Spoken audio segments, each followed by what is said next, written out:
You walked out of that salon feeling like a new woman. Your pixie cut looked perfect. But 3 days later, you're staring at the mirror thinking, something's not right. Listen, you're not alone. Thousands of women over 60 make 7 critical pixie mistakes that turn their dream haircut into a daily struggle. I'm about to show you exactly what's going wrong and how to fix it. Stick with me because mistake number 7 is the game changer nobody talks about. Before we start, do me a favor and hit that subscribe button right now. I'm here every week sharing beauty secrets made just for us women over 60. Trust me, you'll want to catch the next one. Now let's dive in, girlfriend. Mistake 1. Choosing the wrong pixie for your face shape. You're picking a pixie cut without thinking about your face shape. I know, you saw Jamie Lee Curtis or Judi Dench looking absolutely gorgeous and you thought, I want that exact cut. But here's the thing, sweetheart. What looks stunning on them might not work for you, and it's all about face shape. Let me make this simple. If you have a round face, you need height on top and some length on the sides.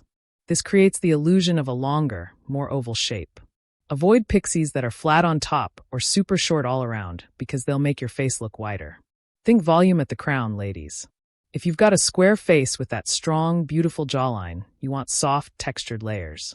Side-swept bangs are your best friend here because they soften all those angles. Stay away from blunt, harsh cuts. They'll make your jaw look even more angular. Long face? You need width, honey. Go for a pixie that's fuller at the sides around your ears and temples. Bangs will help shorten that forehead too. Don't pile height on top or slick everything back. It'll stretch your face out even more. Oval face girls, you've got it easy. Almost anything works for you. But still, think about your other features. Big nose. Soft layers will balance it. Small chin. Don't go too short at the back. Here's what I want you to do. Before you book that appointment, figure out your face shape.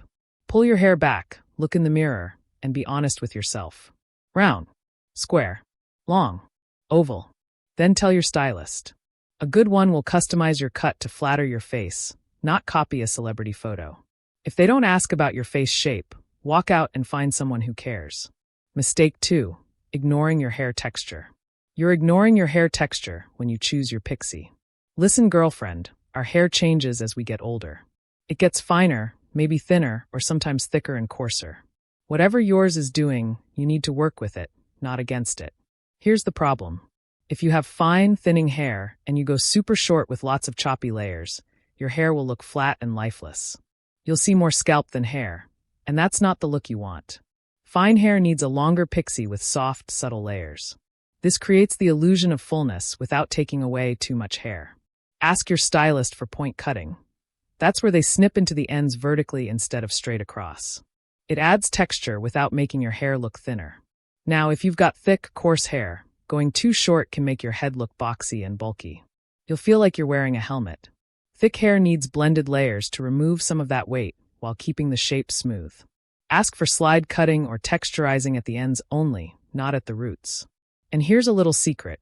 A slight undercut at the nape can help control volume without anyone even seeing it. Got curly hair? Oh honey, you need a stylist who understands curls. Do not, I repeat, do not, let someone cut your curls when they're wet and straight. Curls need to be cut dry in their natural state, so your stylist can see exactly how they fall. Ask for layers that work with your curl pattern, not against it. And avoid thinning shears. They create frizz and ruin your curl definition. Here's the bottom line, ladies. Your pixie cut should make your life easier, not harder. If you're fighting with your hair every single morning, your cut isn't working with your texture. Talk to your stylist honestly. Tell them how your hair behaves when you wash it and let it air dry. A good stylist will create a cut that enhances what you naturally have. The right texture match means you'll wake up, run your fingers through your hair, and look fabulous in under 2 minutes. That's the goal. If you're getting value from this, go ahead and hit that subscribe button if you haven't already. I've got 5 more mistakes to cover, and you need to hear every single one. Let's keep going. Mistake 3. Getting the wrong bangs or no bangs at all. I see 2 things happening constantly. Either you're avoiding bangs completely because you think they're too young for you, or you're getting heavy, thick bangs that swallow your entire face. Both are wrong, and I'm going to tell you why. Here's the truth, sweetheart. Bangs are not just for 20-year-olds. The right bangs can take 10 years off your face, soften a high forehead, and draw attention straight to your gorgeous eyes. But you need the right kind of bangs. Forget those blunt, straight-across bangs from the 1980s. That look is dated and harsh. What you want are soft, wispy bangs that move and breathe. Curtain bangs are absolutely perfect for us. They part gently in the middle and sweep to the sides, framing your face beautifully. They're flattering on everyone and super easy to style. Side-swept bangs are another winner.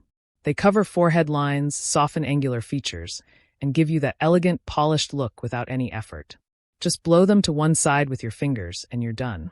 If you have a round face, go for side-swept bangs to create angles. Long face? Try fuller bangs that sit closer to your eyebrows. They'll shorten your forehead. Square face? Textured, choppy bangs will soften that strong jawline. Here's the reality check, girlfriend. Bangs need maintenance. You'll need to trim them every 3 to 4 weeks. But if you want to look polished and youthful, this small effort is absolutely worth it.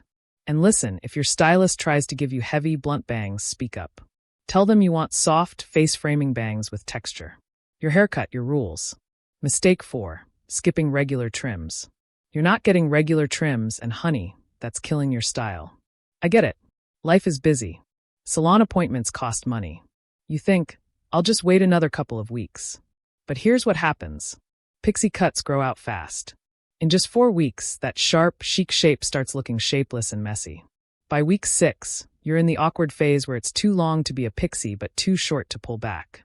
You're using bobby pins, headbands, and every trick in the book just to make it look decent. Listen, girlfriend, pixie cuts are high maintenance. That's the truth nobody tells you up front. Unlike long hair that you can tie up on bad days, pixies show every millimeter of growth. The structure collapses, the layers lose their definition, and suddenly you're spending more time styling it than you ever did with long hair. Here's what you need to do. Book your next appointment before you even leave the salon. Every 4 to 6 weeks, no exceptions. Put it in your calendar like a doctor's appointment, because maintaining your pixie is that important. Think of it this way. You're saving money on expensive conditioners, styling products, and blow-dry time. That salon visit is an investment in looking polished and confident every single day. And here's a little secret. If money is tight, ask your stylist to teach you how to trim your own neckline and sideburns between appointments. A good pair of hair scissors and a handheld mirror can keep you looking fresh for an extra week or 2. Mistake 5. Choosing the wrong color. You're choosing a hair color that's either too dark, too light, or completely wrong for your skin tone. Here's the problem. With a pixie cut, your hair color sits right next to your face. There's nowhere to hide. If that color is wrong, it'll make you look tired, washed out, or even older. Going too dark creates harsh contrast that emphasizes every wrinkle and under-eye circle. Going too light, especially icy platinum, can drain all the color from your face and make you look pale and lifeless. Listen, as we get older, our skin loses pigmentation. It gets paler or more yellow-toned. That means we need to adjust our hair color to work with our changing complexion, not against it. Here's my advice, sweetheart. Stay within 2 shades of your natural color. If you're going gray, embrace it with a beautiful silver tone. Ask your colorist for a toner that removes yellow brassiness. Add some lowlights, not highlights, for depth and dimension. Lowlights are darker pieces that add richness without harsh contrast. If you're keeping your hair colored, add warm tones. Think caramel, honey, golden blonde, or warm brown. These shades bring life back to your complexion. Avoid ash or cool tones. They make you look dull. And here's the key, girlfriend. Never, ever go for solid one-color hair. It looks flat and dated. Ask for subtle highlights or lowlights around your face. This adds dimension and makes your skin glow. Between salon visits, use a color-depositing conditioner or gloss treatment to keep your color fresh and shiny. Your pixie color should enhance your natural beauty, not compete with it. Talk to your colorist about your skin tone, and let them guide you to shades that make you shine. If this is helping you, hit that subscribe button right now. We've got 2 more mistakes to cover, and you don't want to miss them. Let's keep going, girlfriend. Mistake 6. Overstyling your pixie. This one might actually save your hair and your sanity. You're using way too much product and working too hard to make your pixie look perfect. And honey, that's exactly what's making it look stiff, crunchy, and outdated. Here's what's happening. Every morning, you're piling on the gel, mousse, hairspray, and maybe even heat styling tools. You're spending 20 minutes trying to get every hair in place. But by the time you're done, your hair looks helmet-like and unnatural. It doesn't move, it doesn't flow, and honestly, it doesn't look modern. Listen, I understand why you're doing this. For years, you've been managing long hair that needed tons of products to stay in place. But Pixies are completely different. They thrive on lightness, natural texture, and effortless movement. Less is always more with a Pixie cut. Here's what you need to do instead. If you have fine hair, use a tiny dime-sized amount of lightweight volumizing mousse at your roots only. Blow dry with your fingers, not a brush, and finish with a light texturizing spray. That's it. 3 products, 2 minutes, done. If you have thick hair, use a pea-sized amount of smoothing cream on damp hair. Let it air dry or use low heat. If you need a bit of definition at the ends, add just a tiny dab of pomade. And I mean tiny, girlfriend, the size of a grain of rice. Curly hair? Use a curl-defining cream on soaking wet hair, scrunch it, and walk away. Don't touch it while it dries. Finish with a lightweight oil to tame frizz. That's your entire routine. Here's the golden rule, ladies. If you can see product in your hair, you've used too much. Your Pixie should look like you woke up naturally gorgeous, not like you spent an hour battling it into submission. Style with your fingers, not brushes. Embrace your natural texture instead of fighting it. The best Pixies look effortless because they barely have any styling at all. It's all in the cut, sweetheart. Mistake 7, going too short too. Now we're at the big one, girlfriend.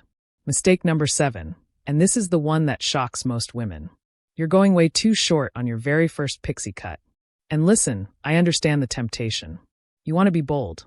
You want that dramatic transformation. You see those ultra-short Pixies on TV and think, that's what I want. But here's the hard truth. Going super short right away can be a huge mistake. Here's the problem. If you've been wearing shoulder-length or long hair for the past 20, 30, or 40 years, chopping it all off in one appointment is emotionally jarring. You walk out feeling exposed, vulnerable, and sometimes even regretful. And honey, if you don't love it, you can't just grow it back overnight. You're stuck waiting months, going through awkward growing out stages, and feeling frustrated the entire time. Your hair carries identity. It's been part of who you are for decades. Taking it from long to barely there in one sitting is like ending a lifelong friendship without saying goodbye. The emotional adjustment is real, and it's harder than most women expect. Here's what I want you to do instead, sweetheart. Ease into it. Start with what's called a long Pixie. This is a Pixie that grazes your jawline or sits just above your ears. It still feels like you have hair to work with, but it gives you that fresh, modern Pixie vibe. Live with this length for 4 to 6 weeks. See how it feels. See how it fits into your life. If you love it and you're ready for more, go back and cut it shorter at your next appointment. Take it up to ear length. Wait another month. Still loving it? Go even shorter. This gradual approach gives you control. You're making the decision in stages instead of diving into the deep end and panicking. And here's the bonus, girlfriend. A longer Pixie gives you styling options. You can add waves, tuck pieces behind your ears, or even use a small clip for variety. It's versatile while you're adjusting to shorter hair. Once you're comfortable, you can always go shorter. But you can't go longer without waiting and suffering through that awkward phase. When you sit in that salon chair, tell your stylist clearly, I want to start longer than I think I want, and we'll go shorter next time. A good stylist will respect that and work with you.